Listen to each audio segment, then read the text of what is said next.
کا والی، یتیموں کا دلہارا تھا، جو بے بسوں کا سہارا، بے کسوں کا پیارا تھا، جو رحم کا خوگر، کرم کا دھارا تھا، جو شفقت عالم کا سنگم، رحمت عالم کا نظارہ تھا۔ جی ہاں وہ نبی جو ماں کو اس کی ممتا اور بہن کو اس کی عفت و عصمت دینے والا تھا، وہ نبی جو بیٹی کو اس کی زندگی اور بیوی کو متاع عزیز قرار دینے والا تھا، وہ نبی جو حقوق نسواں میں علم بردار اور عورت کو غلامی سے نجات دینے والا تھا، وہ نبی جو وعدے بنات کو ظلم قرار دے کر عورتوں کو حیات بخشنے والا تھا۔ الحمدللہ وکفا وسلام علی عباد الذین اصطفى، اما بعد فاعوذ باللہ من الشیطان الرجیم، بسم اللہ الرحمن الرحیم۔ وقرن في بيوتكن ولا تبرجن تبرج الجاہلیت الاولى، صدق اللہ العظیم۔ معزز و مکرم مہمانان عظام، مسند فیصل پر تشریف فرما محترم حکم حضرات اور میرے ہمدرد ساتھیوں، آج میں آپ حضرات کے سامنے اسلام میں عورتوں کے مقام کے عنوان پر گفتگو کروں گا۔ عزیزان گرامی، یہ کوئی نظریاتی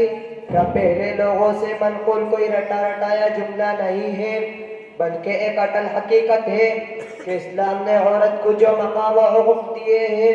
وہ نہ تو کسی مذہب نے دیے اور نہ ہی کسی تہذیب نے دیے۔ اقوام عالم کی تہذیب کو دیکھیے اور عورت کی یکطلبی پر ماتم کرتے چلے جائے۔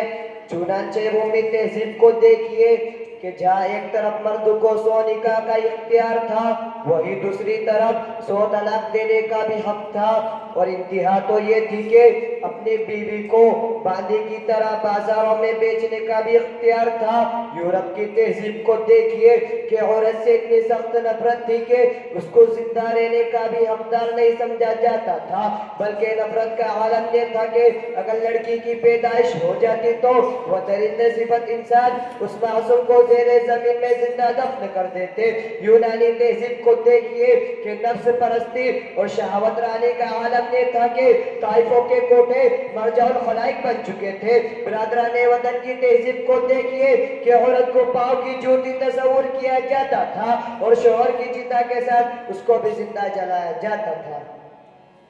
الغرض،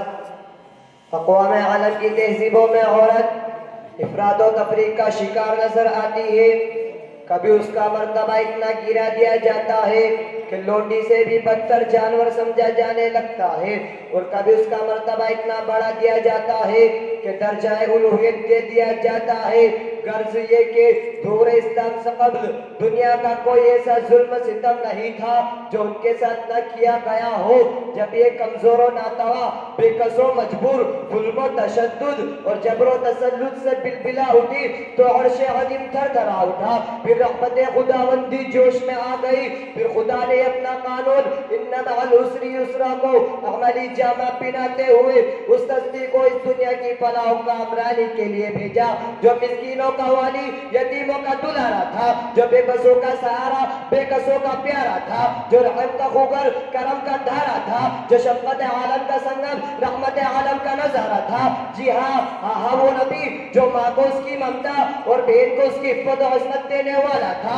وہ نبی جو بیٹی کو اس کی زندگی اور بیوی کو متاع عزیز قرار دینے والا تھا، وہ نبی جو حقوق نسواں میں علم بردار اور عورت کو غلامی سے نجات دینے والا تھا، وہ نبی جو وعدے بنات کو ظلم قرار دے کر عورتوں کو حیات بخشنے والا تھا، وہ نبی جو وقرن فی بیوتکن کا پیغام سنا کر عورتوں کو گھر کی ملکہ قرار دینے والا تھا، وہ نبی جو عورتوں کی عزت و ناموس کا درس دینے والا تھا۔ جی ہاں وہ نبی جس نے آ کر بتایا اگر جس گھر میں لڑکی پیدا ہو تو رحمت ہے، وہ نبی جس نے آ کر بتایا اگر یہ لڑکی جوان ہو جائے تو عزت ہے، وہ نبی جس نے آ کر بتایا اگر یہی لڑکی کسی کی ماں بنے تو جنت ہے۔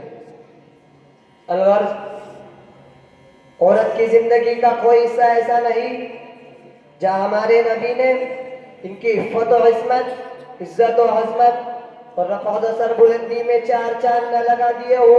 اس لیے ڈنکے کی چوٹ پر یہ بات کہہ سکتے ہیں کہ اسلام نے عورتوں پر احسان عظیم کیا ہے۔ اے عرص حوض کے دلدادوں، عفت و عصمت کے لٹیروں، شرم و حیا کے دشمنوں، تم یہ دعویٰ کرتے ہو کہ ہم نے عورتوں کو آزادی دی، لیکن میں بتانا چاہتا ہوں اہل مغرب اور ان کے پھینکے ہوئے ٹکڑوں پر پلنے والے بھوکے کتوں کو کہ تم نے آزادی کے نام پر عورتوں کو ذلیل کیا ہے، تم نے آزادی کے نام پر اس کی عفت و عصمت کا جنازہ نکالا ہے، تم نے آزادی کے نام پر اس کی حیا کو برسر عام نیلام کیا ہے، تم نے آزادی کے نام پر اس کا لباس چھین کر بے آبرو کیا ہے، تم نے آزادی کے نام پر اسے ہوٹلوں میں لگایا، تم نے آزادی کے نام پر اسے دکانوں پہ سجایا، تم نے آزادی کے نام پر اسے پارکوں میں دوڑایا، تم نے آزادی کے نام پر اسے بازاروں میں گھمایا، تم نے آزادی کے نام پر اسے گاڑیوں پر پھرایا، تم نے آزادی کے نام پر اسے شہوت پرست کی خدمت پر لگایا۔ ہاں، تم نے آزادی کے نام پر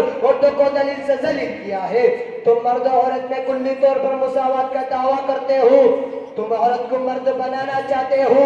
تم خدائی تخلیق کو بدلنا چاہتے ہو، تم عورت کو صرف فحاشی، عیاشی، عریانی اور بے حیائی کی زندگی میں مبتلا دیکھنا چاہتے ہو۔ جاؤ اسلام سے پہلے گرفتار تھی، اے مساوات کے علم بردارو، ہاں میں تم سے پوچھتا ہوں کہ سڑکوں پر بال کھول کر اور کمر لچکا کر چلنے کا نام مساوات ہے؟ کیا مرد کی عوض کی تسکین کے لیے دکانوں، شاپنگ سینٹروں میں سیز گرد اور ہوائی جہازوں میں ایئر ہوسٹس بنانے کا نام مساوات ہے؟ اگر یہی مساوات ہے تو سن لو، ہم اعلان کہتے ہیں یہ مساوات آپ کو مبارک ہو، ہمارا خدا اور ہمارا نبی اس طرح مساوات کی اجازت نہیں دیتے۔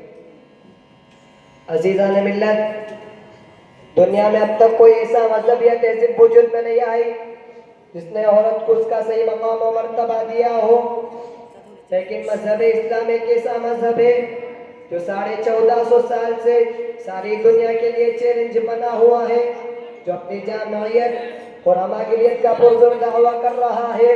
کسی زبان میں وہ طاقت نہیں جو اس کے قانون کو توڑ دے، کسی قلم میں وہ قوت نہیں جو اس کے قوانین کو غلط ثابت کر دے۔ اگر کسی نے غلط ثابت کرنے کی کوشش کی ہے تو سن لو، اگر کسی نے غلط ثابت کرنے کی کوشش کی ہے تو تاریخ گواہ ہے، اسے منہ کی کھانی پڑی اور اسے اپنی شکست تسلیم کرنی پڑی ہے۔ کچھ عرصہ قبل مغربی تہذیب کے پرستاروں نے بھی اس پروپیگنڈا کو لے کر کافی شور و گل مچایا تھا اور آزادی نسواں کے نام کا سہارا لے کر مذہب اسلام کو بدنام کیا تھا، مگر آج اس قلعے کی دیواریں بھی جگہ جگہ سے شکستہ ہو رہی ہے۔ آج وہ اسلام کے دروازوں پر دستک دے رہے ہیں، آج ان کی عورتیں اس آزادی کو بربادی کرنے پر مجبور ہے، آج وہ اس بات کا اعتراف کر رہے ہیں کہ ہم نے عورتوں کے سلسلے میں ٹھوکر کھائی ہے، جس کی سزا آج ہم بھگت رہے ہیں۔ آج ہمارے گھر ٹوٹ چکے ہیں، ہماری نسلیں برباد ہو چکی ہیں۔ حضرات، اس لیے خداوند قدوس سے دعا کرتے ہیں کہ امت کی عورتوں کو مغربی تہذیب و تمدن کی تاریکیوں سے نکال کر اسلام کی روشنیوں پر چلنے والا بنا دے اور انہیں اسلام کے احسانات کو سمجھنے کی توفیق نصیب کرے۔ ایک شعر کے ساتھ اپنی تقریر کو ختم کرتا ہوں۔ ان عورتوں کے دم سے ہر گھر میں رونقیں، ان عورتوں کے دم سے ہر گھر میں رونقیں، کرتی ہے خدمت یہ صبح و شام عورتیں۔ سورہ نساء کو ذرا پڑھ کے دیکھیے، سورہ نساء کو ذرا پڑھ کے دیکھیے، مولا کا ہے بہت بڑا انعام عورتیں۔ رہتی ہے جو اسلام کے حدود میں وقار، رہتی ہے جو اسلام کے حدود میں وقار، قابل تعریف وہ تمام عورتیں۔